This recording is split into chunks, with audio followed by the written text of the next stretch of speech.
வாசமும் நெஞ்சிற் குடிகொண்ட நீலமேனியும்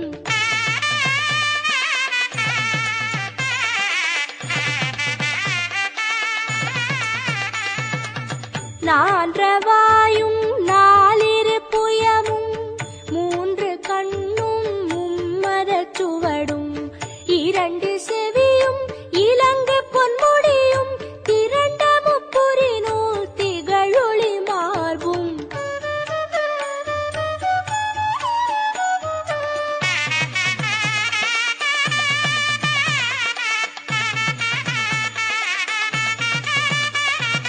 சொற்பதம் கடந்த துரியமை ஞான அற்புதம் நின்ற கற்பக களிரே முப்பழம்